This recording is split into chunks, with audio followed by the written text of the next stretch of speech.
আসসালামু আলাইকুম ওরহমতুল্লাহি ওবরাকাতুহ।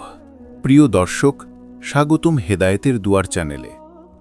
আজ আপনাদের সামনে এমন এক বাস্তবমুখী ঘটনা নিয়ে হাজির হয়েছি যা এক যুবকের জীবনে নিয়ে আসে অবিশ্বাস্য পরিবর্তন। একটি স্বপ্ন, তিনটি ইশারা, আর তারপর শুরু হয় রাহমতের দরজা খুলে যাওয়ার এক অপূর্ব কাহিনী। মোস্তক নামে এক সাধারণ যুবক ছিল। জীবন সংগ্রাম, টানাপোড়ন, অর্থকষ্ট সবই তার নিত্যসঙ্গী। তবে তার ঈমান ছিল অটুট। নামাজে নিয়মিত, মাকে সবসময় খুশি রাখার চেষ্টা করত। এক রাতে সে তিনটি বিশেষ স্বপ্ন দেখে, আর সেই স্বপ্নই বদলে দেয় তার ভাগ্য।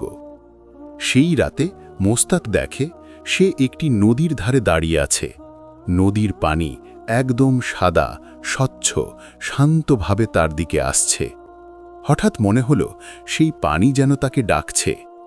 হজরত ইবনে সিরিনের বর্ণনা অনুযায়ী স্বচ্ছ পানি মানে রহমত, বরকত আর কষ্ট দূর হওয়া। পরের দিন ভোরে ফজরের নামাজ শেষে সে খুব প্রশান্তি অনুভব করে। মনে হল জীবনের একটা নতুন দোরগোড়ায় দাঁড়িয়ে আছে। পরের রাতেই মোস্তাক আরেকটি স্বপ্ন দেখে। সে দেখে তার দুই হাতে সোনালী রঙের এক উজ্জ্বল আলো। আলোটা এত কোমল, এত শান্ত, যেন তার পুরো দুনিয়া আলোকিত হয়ে গেছে। ইসলামী ব্যাখ্যায় সোনা বা আলোর স্বপ্ন মানে হালাল রিজিক বৃদ্ধি, সম্মান আর সুন্দর সুযোগের আগমন। মোস্তাক বুঝল, নিশ্চয়ই আল্লাহ তার জন্য কিছু ভালো রেখেছেন। তৃতীয় রাতে সে দেখে সে মক্কার সেই মহান কাবার সামনে দাঁড়িয়ে আছে। চারিদিকে নূরের বৃষ্টি, তার চোখে পানি, হৃদয়ে শান্তি।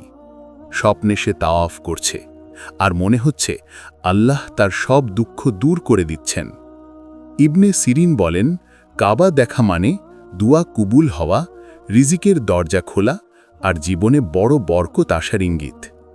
এই তিনটি স্বপ্নের পর মোস্তাক তার জীবনকে আরও পবিত্র করে নিল। নামাজে মনোযোগ বাড়াল, দোয়া করল, মা বাবার খেদমত করল। এর কিছুদিন পরই আশ্চর্য ঘটনা ঘটল। এক পরিচিত ভাই তার কাছে একটি ছোট্ট ব্যবসার প্রস্তাব নিয়ে এলো। মোস্তাক আল্লাহর নামে শুরু করল, আর অল্প সময়ই ব্যবসায় লাভের ধারায় ঢুকে গেল। যেখানে সে মাসে 10 টাকার হিসাব করত, আজ সেখানে আল্লাহ তার রিজিককে এমনভাবে বাড়ালো, সে অন্যদের সাহায্য করতে লাগল। গল্পের শিক্ষা। প্রিয় ভাই ও বোনেরা, স্বপ্ন কখনো কখনো আল্লাহর রাহমতের ইঙ্গিত, কিন্তু ইঙ্গিত বাস্তবে রূপ পায় তখনই যখন আমাদের আমল পবিত্র থাকে, দোয়া অবিরত থাকে, আর মন থাকে কৃতজ্ঞতায় ভরা।